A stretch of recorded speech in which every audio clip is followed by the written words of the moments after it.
Hey guys, welcome back to my channel.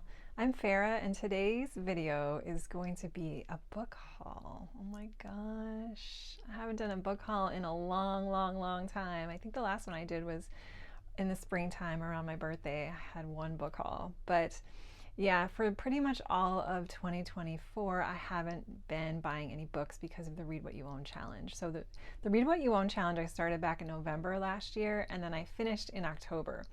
So since then, and a little bit in October, let's be real, I did end up buying some books because I wanted to. I was missing that. So I visited our local thrift store, which had a bunch of stuff, and I went a couple times. So this is going to be accumulation of the past maybe 2 months or so of book buying.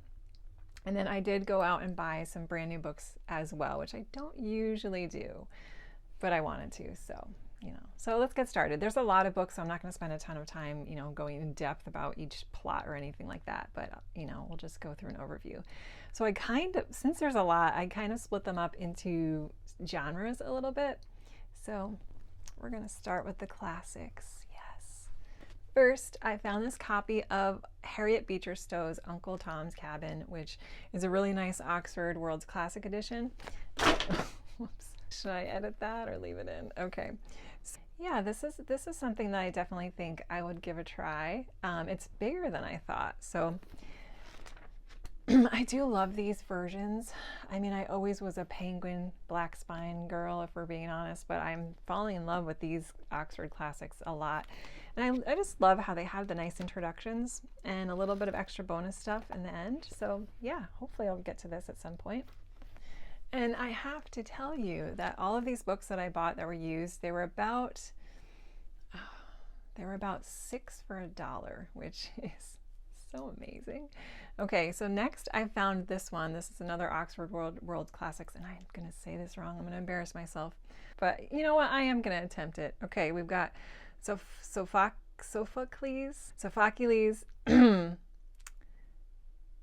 Antigone.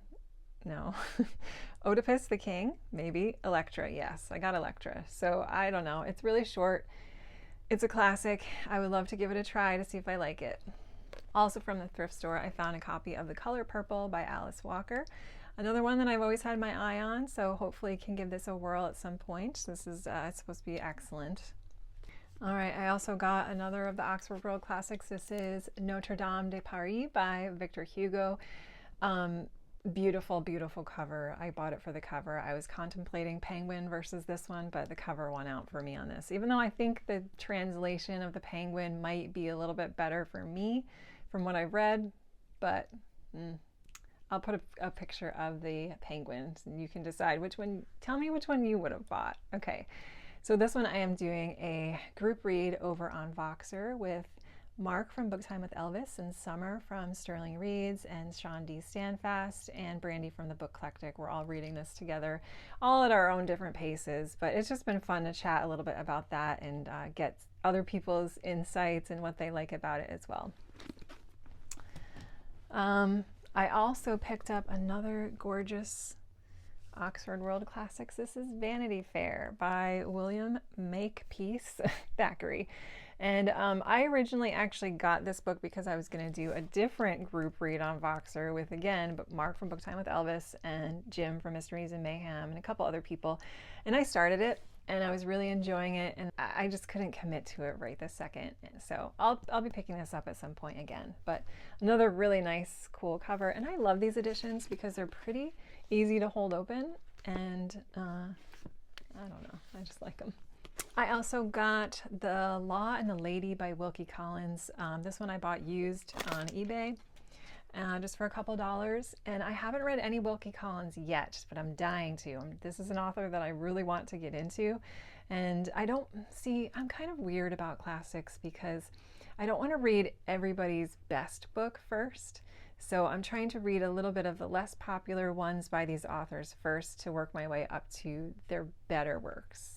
I'm a save the best for last kind of girl. I really am. So we have this one. Then I bought the next two books in my greatest books of all time reading challenge. And the next one I have to get to is Candide by Voltaire. This is really short, so hopefully it'll be pretty quick to get through. Interesting little artwork on the cover there. And then the next one after that is going to be A Passage to India by E.M. Forrester. And again, I really want to read his Room with a View book, but I'll be reading this one first and saving that one for after if I like it. Yeah, so holding the Penguins versus the Oxford, I think I do prefer the Oxford, how they feel. So if you guys have a preference to either one, let me know. I would love to know. Okay, so those were all the classics that I got. Next, I think I'm going to do my vintage wildlife ones that I got. Or vintage in general, kind of older books that I can't resist at the thrift store. I can't resist them. So this one is a biography of Gandhi. It's Gandhi, Fighter Without a Sword by Jeanette Eaton. This was published back in 1950. I really find Gandhi very interesting and inspirational, and I would love to learn more about him. I feel like I read something about him a long time ago, but it's been so long. I would love to just dive back into his life and all that he did and accomplished. And he's just such an interesting person in history, so I will hopefully get to this and enjoy it as well. But this is just a really old, vintagey copy. And then I found this one. It's called Speak to the Earth, Pages from a Farm Wife's Journal by Rachel Pedden. And it's a book of rural virtues and a naturalist's philosophy. Yes, I love it. This was published back in the 60s, and I think it just talks about her life and her farm and in the Midwest in Indiana, and it's just little stories and essays and meditations. So yeah, the cover is really cute as well. This is another book from the 60s. It's called The Gift of Deer. The Gift of the Deer, a wilderness tale of a deer, his mate, their offspring, and 2 human friends. I'm not sure quite yet if this is fiction or nonfiction, if it's more of a naturalist, journalist type of book, or if it's fiction, but couldn't resist those beautiful drawings of the deer. And it even has a family tree of the deer on the back, so you know, I wasn't passing this one by. And then we have this one. This is called Wings in the Meadow by Joe Brewer, and this is a book about monarch butterflies. And I couldn't resist. This is also from the 60s, and it just, I think it's a just really in-depth observation of butterflies and monarchs. It probably has a whole bunch of stuff in there as well. I don't really know. I just couldn't resist. So yeah, I was just flipping through this, and the writing looks really beautiful. It's a very narrative nonfiction, so I think I'm really gonna like this. And then we have this one, Winter Buds by Betty Davis. Not that Betty Davis probably, but this one was written back in the 70s. And I really love winter ecology. I took a college class on it, and one of my favorite books actually is called Winter World by Bernd Heinrich, and he is a naturalist that lives in Maine, and this book was excellent. It had so many cool insights into what happens to nature during the winter and how animals survive, and how plants and animals, I guess along with this book I should say too, life in the cold, I really enjoyed. I'm in winter so long that, and I love being outside in it, and I just love the knowledge of the plants and trees and animals around me, of what they could be doing. It just really enhances that daily part of life for me. So those were all of my vintage wildlife books that I found. Those were all thrifted. It was so cheap and wonderful. Next, I guess I'm just going to do a couple of regular fiction that I found. So this one I picked up in Walmart when I was grocery shopping, and it's called A Merry Little Meet Cute by Julie Murphy and Sierra Simone. And I don't read contemporary romance really very often anymore. I did when I was younger, but not so much anymore. But every once in a while, I do like to pick up one, especially if it's holiday themed. And this one, the cover looks so cute, and I wasn't expecting it to be this. But when I read the back of the cover, I was like, ooh, that sounds smutty. Yeah, bring it on. So this book is about, I just need to tell you because it's such a funny premise. So we have this woman named Bee, and she is a very successful plus-size adult film star. And she goes home and she gets cast in a Christmas movie with her high school crush.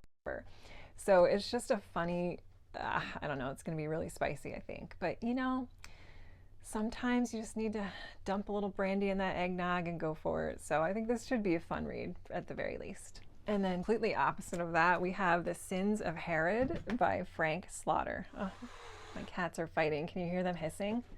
and growling. Frank G. Slaughter, A Novel of the Days After the Crucifixion. So as some of you guys may know, I did recently finish reading the Bible, and I'm really interested in that time in history. It's very interesting to me. So I know this is just historical fiction, and I don't know, it kind of looked interesting. Will I ever read it? I don't know. It's kind of thick. It's old. Let's see, when was this book published? He looks like he's written a bunch of different... okay.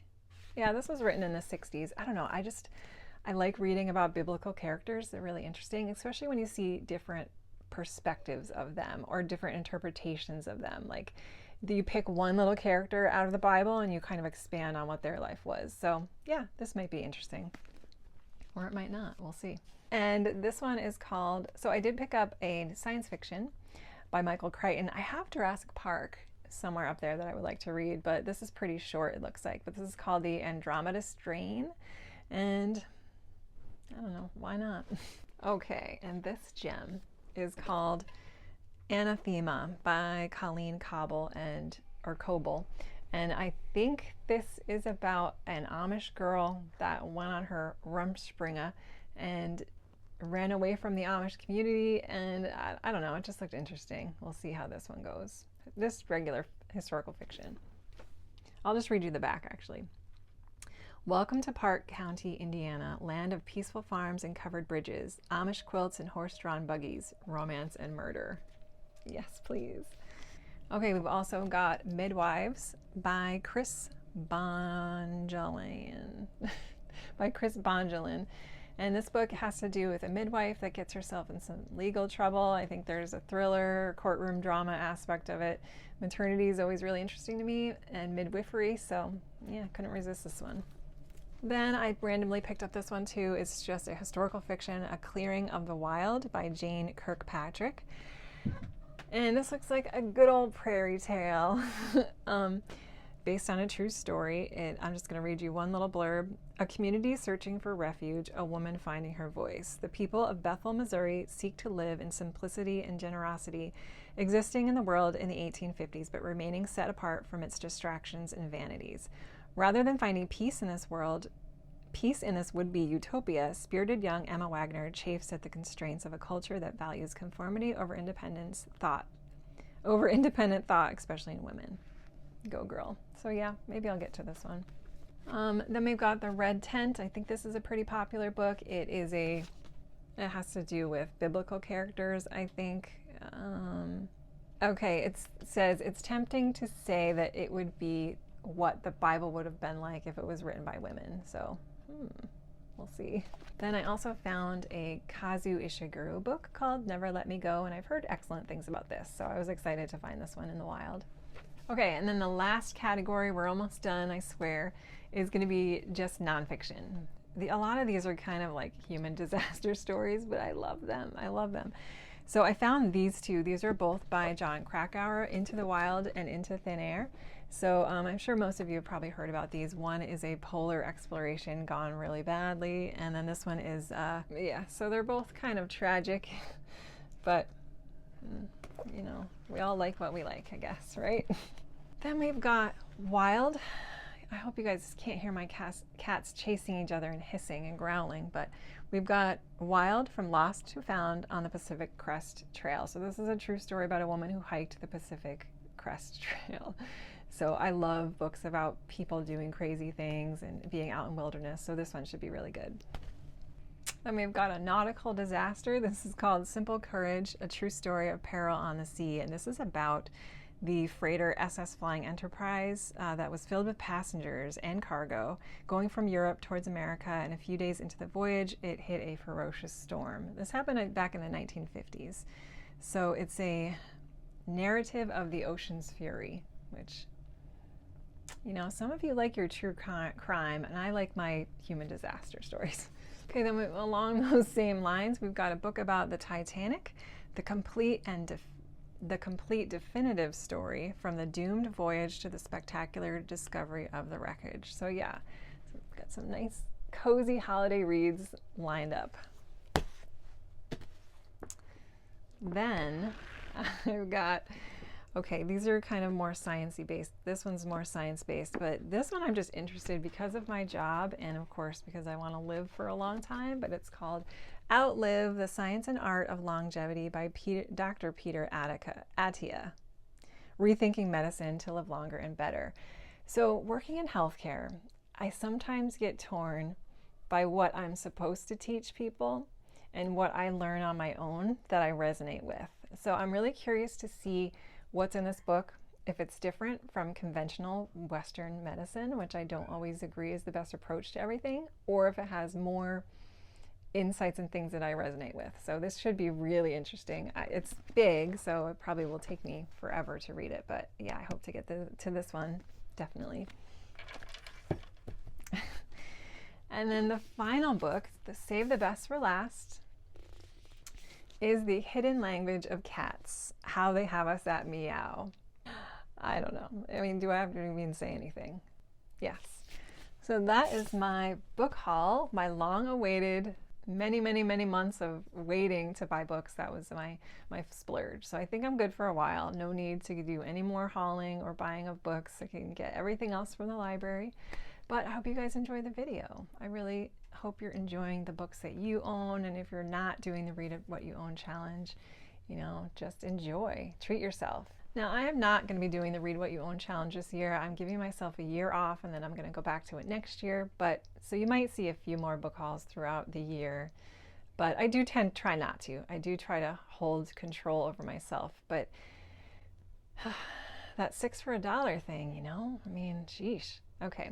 So I hope you enjoyed the video. Take good care, everyone. I hope you have a wonderful Christmas season and are enjoying all of your loved ones and your friends and your fur babies and everything. So thanks for watching. Bye.